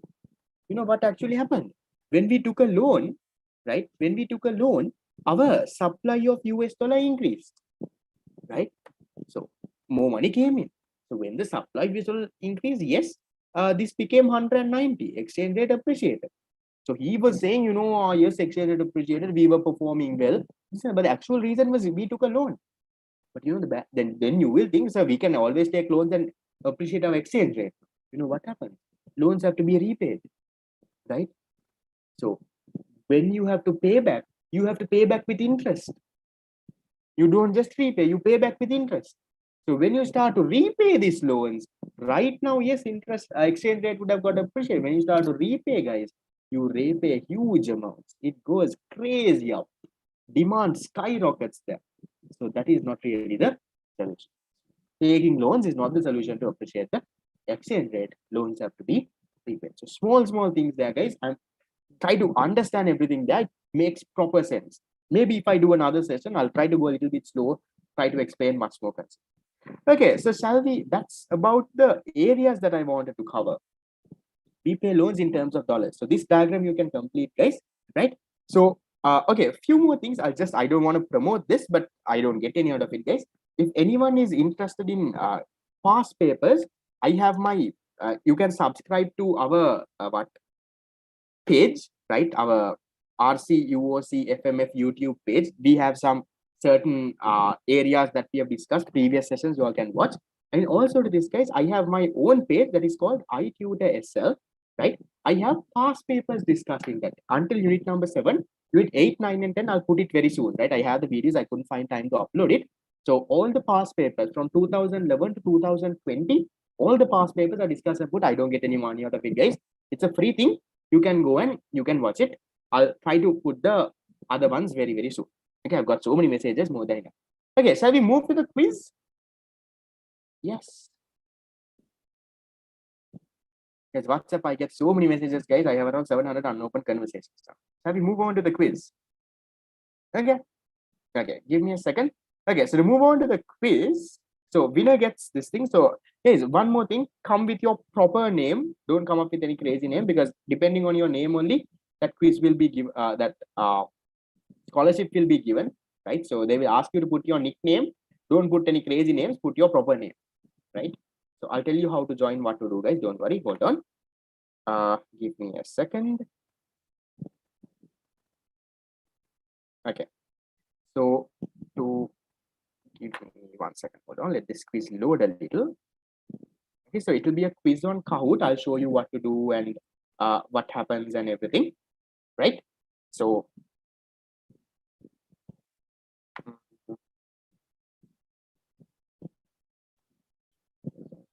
okay, okay. So this is the game screen. It's still loading, guys. So listen to me carefully. What you need to do, it's MCQs, guys. Your econ related ones. So what you need to do is you need to go to this website, right? This website, www.kahoot.it. So from your phone, from your laptop, anything, right? Go to it, guys. Not kahoot.com.it. www.kahoot.it. And when you go there, right, so some people have already come, right? They will ask you for a game pin. For that game pin, enter this number 515 4651. 515 4651. Or if you're on a laptop or something, maybe you can even scan this QR code. Okay, so if anyone is stuck, if you all don't know how to join, let me know. So I'm hoping at least 200 of you all will join, at least 100 of you all. Right? So join as quick as possible. It's 10 MCQs, interesting, fun, and you all will get marks for how fast you all answer also. Okay, so go to the website again. I'm repeating www.kahoot.it, kahoot.it. For if anyone is on YouTube, guys, there is space on the Zoom, right? You all can come onto Zoom. Okay, so around 46 of you all have joined for now. Maybe once I'll give this recording, guys, I don't have it. If it's available, it will be available on our road track page. If not, sorry, madam. Okay. No, guys, no problem, guys. I will wait for a few minutes. Okay. And also, I will not lock this quiz. So even in the middle, you can join, guys. Game pin 515 4651. 515 4651. So go to this website www.kahoot. If you have the app, okay, but I don't think any of you all have the app. No, go to the website www.kahoot.it, game pin 515 4651. They will ask you for your name. Put your proper name, guys. Don't put a crazy name. You might not get the scholarship if you win. Okay, so I'll wait for like 2 more minutes. Now it's 8:53. At 8:55 we will start. Even if you join late, guys, you still can join. I will not lock it.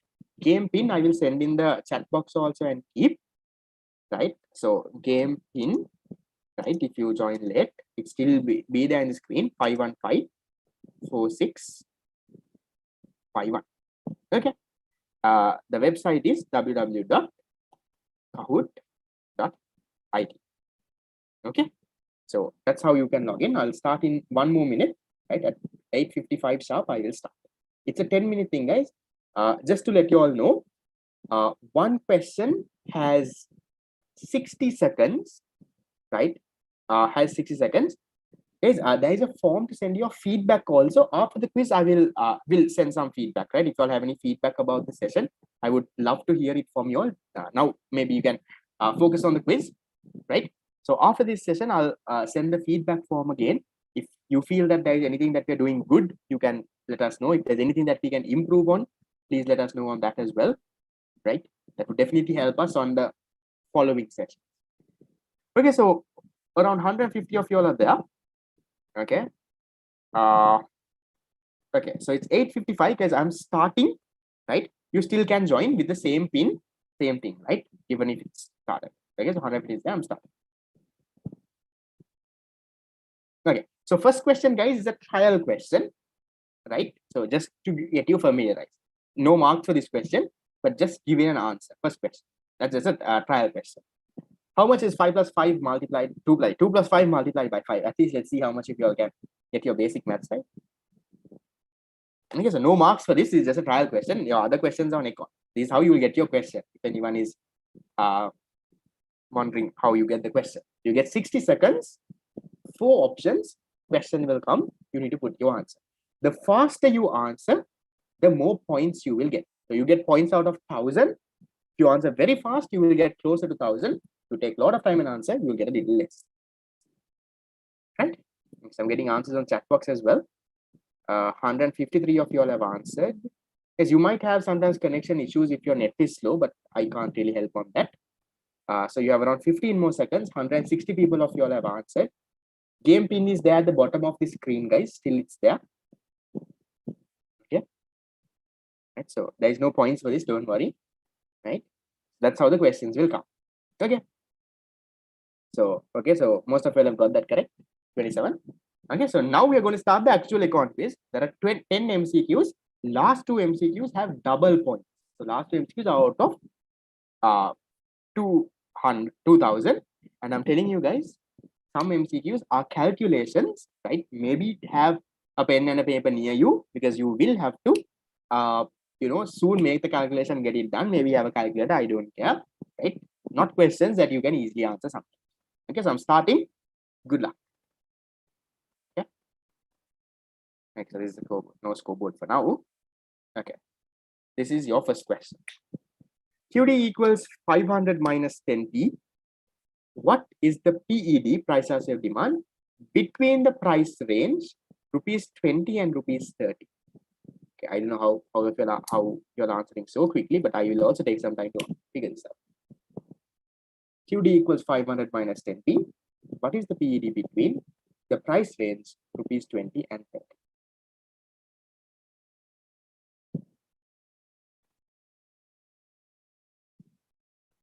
I'll have around 30 more seconds.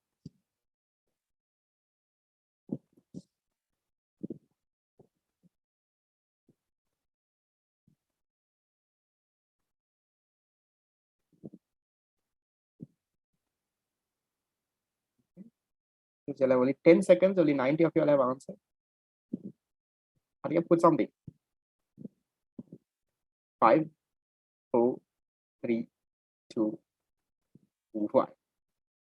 Okay, I think we have 156 answers. The answer is minus 0.5. Guys, I'm not going to show the workings and how it came, guys. I'm hoping you all can figure that out, right? So I'm leaving it there, not explaining the questions. Okay, so let's see the leaderboard.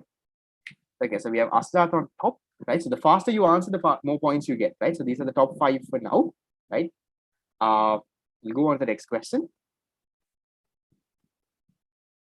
Question 2. Okay, if the income effect is negative and the income effect dominates, that means more powerful than the substitution effect, the good is, there's 2 there's, ignore 1. The good is a given good, a normal good, an essential good, and inferior. I made the question a little harder, guys, because that make it too easy. What do you think? Income effect is negative and the income effect dominates. The good is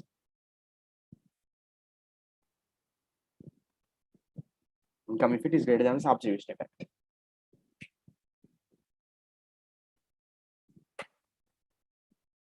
Yes, 165 of you all have answered. There is around 20 odd seconds to go. Okay, I have 172 answers, 73, 74. Nice. Okay, 175 people answering. Okay, we have the last 5 seconds. 4, 3, 2, and 1. Done. Okay, the good is a given good, right? It's not an inferior good. So an inferior good, guys, the income effect is negative, but the substitution effect dominates. Substitution effect is more powerful in an inferior good. 81 of you all went for that. And it's a given good, going against the law of demand. So next one. Okay, tables have changed. Okay, so we have these people on top for now, right? So you all also might see your faces. Okay, going to the next one. Okay, the difference between market price and producer price is coming from unit number 5, National Income Accounting. Market price and producer price. I taught this recently for my 2022 batch. Net taxes on products, net other taxes on production, net taxes on imports, transport charges, and intermediary margins. Difference between market price and producer price. very, very careful, not as easy and straightforward as you think. 30 seconds to go. If you all know this, that means you all have studied the unit properly, in depth. I would have highlighted this in my classes also. Maybe probably your teacher also would have highlighted this. Now you all know basic price, producer price, and purchaser price. I'm connecting producer price and market price now. Okay, 5, 4, 3, 2, and 1. Okay, very little of you all got that correct. The actual answer is net tax on imports, guys. Maybe it would be nice. I'll teach you all someday what actually happens here. It's not taxes on products. Okay, so right now, this is the scoreboard. We have Ravi on top. We have Inoshan, Zara Rizwan, Amna, and Bina. Okay, so right now, that's there. We'll go. Questions are a little hard, guys. This is not that hard, though. In a positive externality in production, the good is, guys, it has to be underproduced, not underproduced. Underproduced and underpriced. Underproduced and overpriced. Overproduced and underpriced. Overproduced and overpriced. What do you all think? It's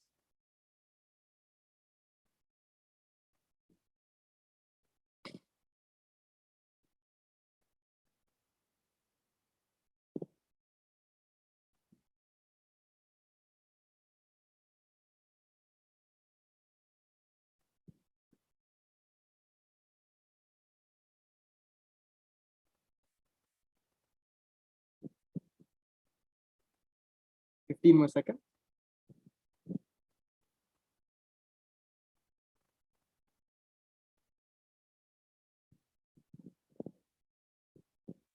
5, 4, 3, 2, 1. Okay, the answer is the most of you got it right. It's underproduced and overpriced. Okay, done. Okay, this is changing. So you have Inoshan on top. I think I know who this person is. Okay, next one.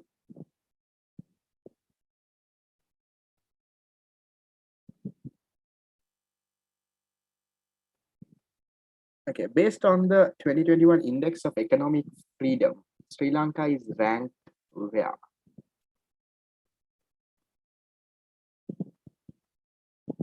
Where is Sri Lanka ranked? 99th, 98th, 101st, 131st. Index of Economic Freedom, not ease of doing business, so not anything else, not HDI, not Human Development Index.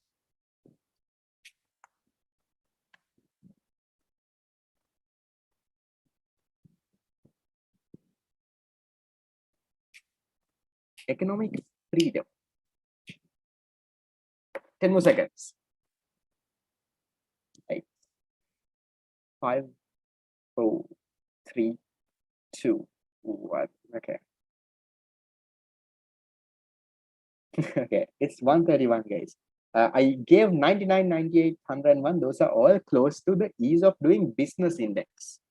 The 131 is the economic freedom index in 2021 of Sri Lanka. Things to learn. Okay, these are the, because I did not do MCQs during the session only, I put it in this form. So remember the answers. These are also targeted questions that might come. No, it's not 85. The source I checked said 130, so I'll recheck, but it's 131. Okay. Okay. Come on. Okay, this is an easy one though. In which of the accounts in the BOP will foreign loans be recorded in? So I'm reminding you guys, you all do have a scholarship and a discount that you all could win. Will foreign loans are recorded where? Capital account, financial account, current account, secondary income, current account, primary income.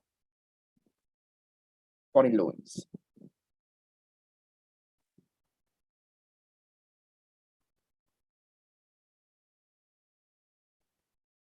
You're around 30 seconds.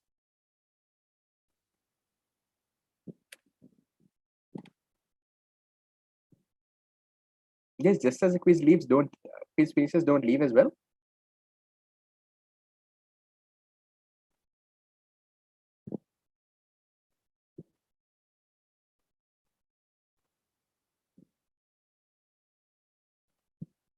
Okay, so 5 seconds. Okay, now, okay, so 93 of you got that correct. So it's in the financial account, right? Financial account under other liabilities. Okay, going next. Okay, tables are turned. We have Innocent still on top. Okay, so next question is last questions have double the points. Don't give up. Don't worry.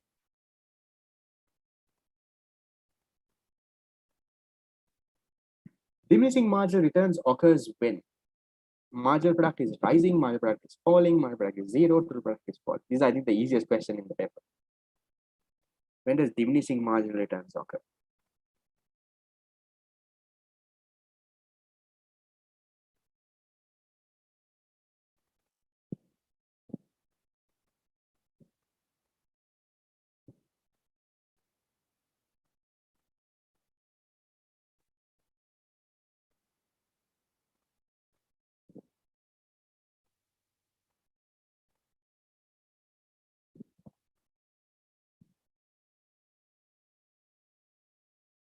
Have around 10 more seconds.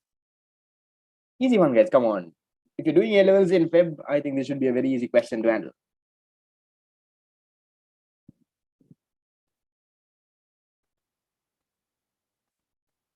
Okay, so most of you got it right. So when it's marginal product and the marginal product is falling. Okay. Next one.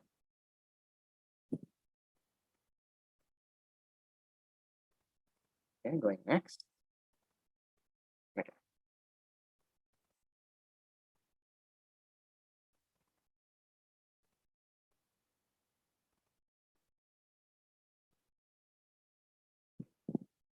Okay, if a firm in perfectly competitive market, in a perfectly competitive market, increases price by 5%, what will happen? Total revenue will remain unchanged, total revenue will increase by 5%, total revenue will decrease by 5%, total revenue will become zero. If it increases price by 5%.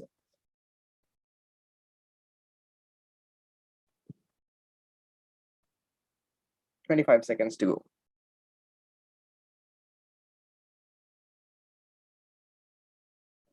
There's some answers on chat box also.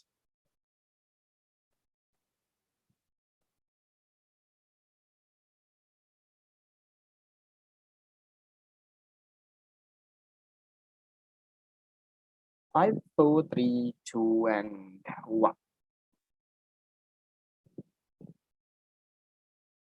Okay, for all those who put this, I just want to check, did you all memorize the past paper answer? Yes. I don't know. For those who memorize the past paper answer, guys, the past paper says not increase price by 5%. Past paper says increase output by 5%. If it increases output by 5%, yes, total revenue will increase by 5%, but I changed this question, right? So if they increase price by 5%, guys, it has a perfectly elastic demand curve. You increase price, no one is going to buy from them. The total revenue becomes zero. That's why the firm becomes a price taker. They can't make their own price. To increase price, people have perfect information, everyone is selling the same thing, no one will end up buying from. But if you increase output by 5%, yes, revenue will increase by 5%. For those who memorize past paper answers, good for you all. So most of you all got that. Okay. Okay, wow, okay. Tables have changed now. We have Noor Harizan, Ilham Mansur, Abhinav. Okay, I can relate to all of these names also. I think my students also. Nice. Next question. Yes, it's a double point questions. Our last two. Think and answer. Current income is 5,000. Full employment level is 6,200. MPC is 0.75. To reach full employment, the economy should do what? Increase government spending by 1,002, decrease taxes by 1,002, increase government spending by 400, decrease taxes by 400. What do you think they should do?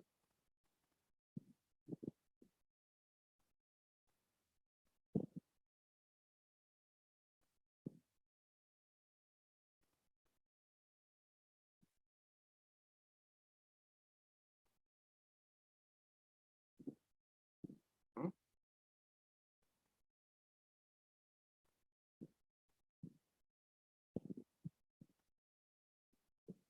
Yeah.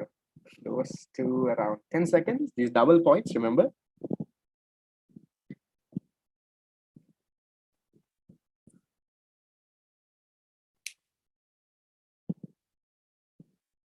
Mhm. So if you look at it, guys, you have to calculate a multiplier. So if you calculate it, you get a tax multiplier of -3. So if you decrease taxes by 400, national income will increase by 1,002. Right? So that's a multiplier related question. Okay, tables have changed. So we have Abhinav on top, we have Innocent back, and these are the things for now. So the final question, right?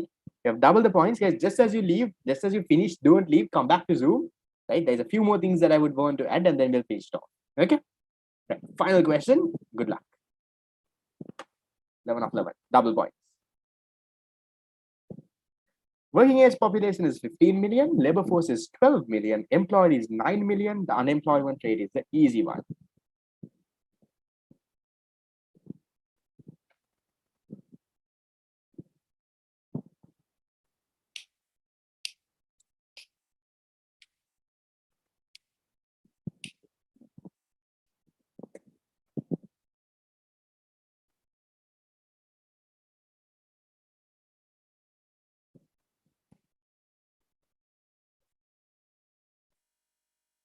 Thirty more seconds.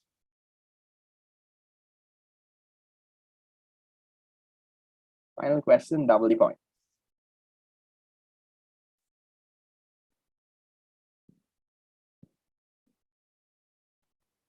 It's actually good, right? You're competing with 170 odd people out here. It's a good number. You can come on the top 10, even top 50. That's a brilliant.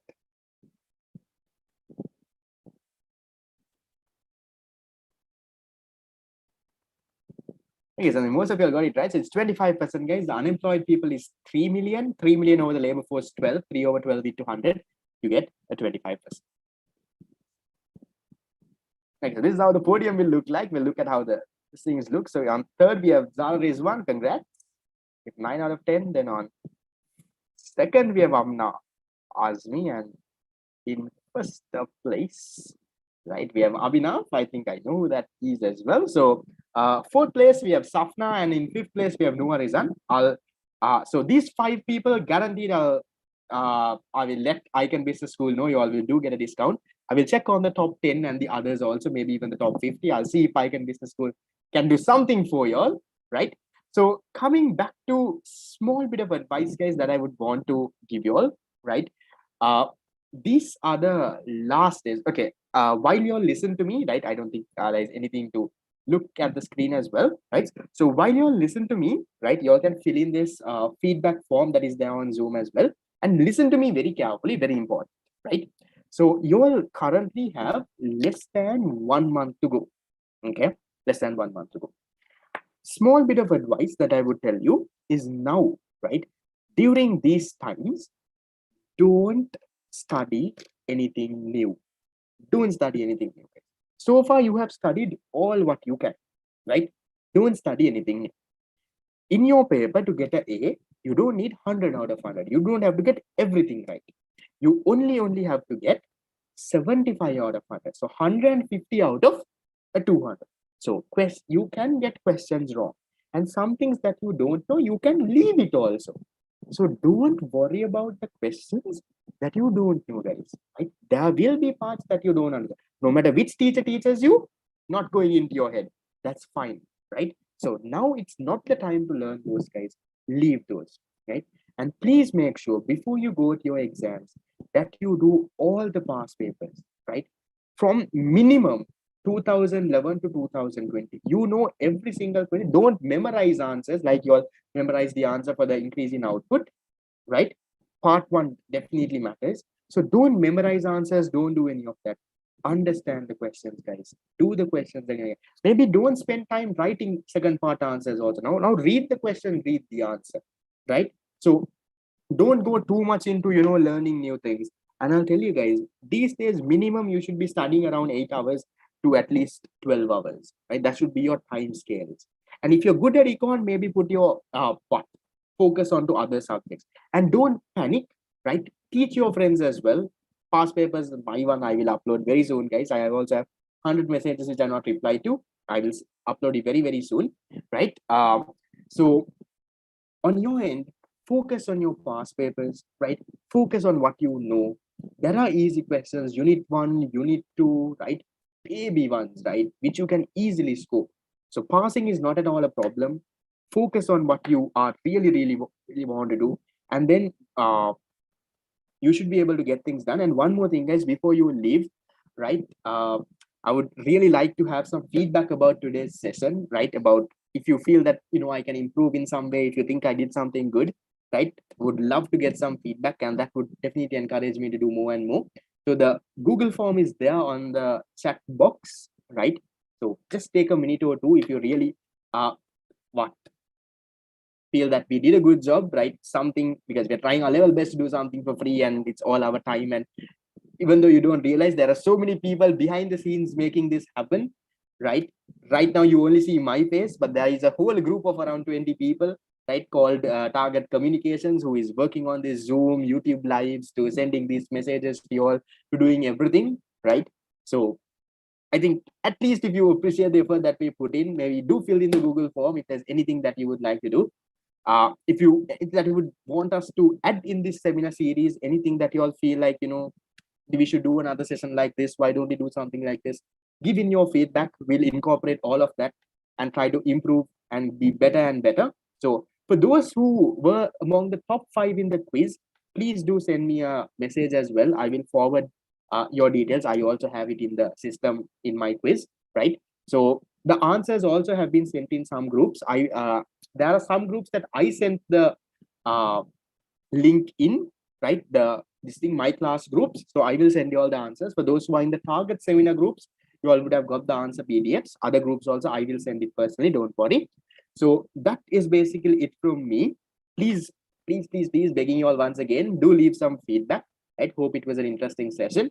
And we will have a business studies session, most probably happening this Friday, if I'm not mistaken, right?